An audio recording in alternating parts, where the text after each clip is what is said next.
আসসালামু আলাইকুম, কি অবস্থা? আন্নগো বেগুনের ভালো আছেন নি? অনেকদিন হল চলি আইছি আমনগরে একখানা বিনোদন দিবার লাই। তো একটা কিচ্ছা কই আমনগরে শুনেন। নোয়াখালী ভাষায় কিচ্ছা বলতে একটা কাহিনী আর কি।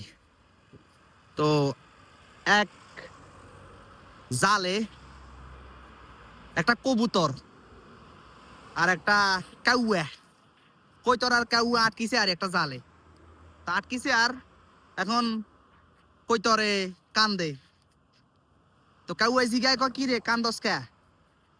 তো কইতরে কয় কয় যে বেড়া এই জাল বইয়াইছে এ বেড়া একজন মৌলবি, হাতে আর তো জখরি খাই লিব, তুই তো হারাম, তোরে খাইতো ন, তোর চাই দিয়ে লেব। কাউয়া এ কথা শুনি কাউয়া নিজে কান্দে। এবার কই তোর জিগা কি তুই কান্দস কে? কাউয়া কয় হে বেড়া তো মৌলবি, হে বেড়া যে কোনো একটা হতুয়া দি আর জখরি খাই লিব। তো বাংলাদেশের মৌলবি হলে সেই অবস্থা, একজনে একখান হাদিস কইলে হাতে এই হাদিসের বুলদের বেলা বইথায়, ব্যাখ্যা দি বেলা বইথায়। তুই নতুন একখান বানাসা, তুই নতুন একখান আবিষ্কার কর, নতুন একখান বানা বানা, এটা মানুষের জানা। একজনের কথা লয় আর একজনের টানা হিসে টানা টানি করলে এগুলো তো ঠিক নয়। এটা তো আসলে মৌলবি বিরোধিতা হয়ে যায়। তা আল্লাহ হাফেজ, ভালো থাকেন সবাই।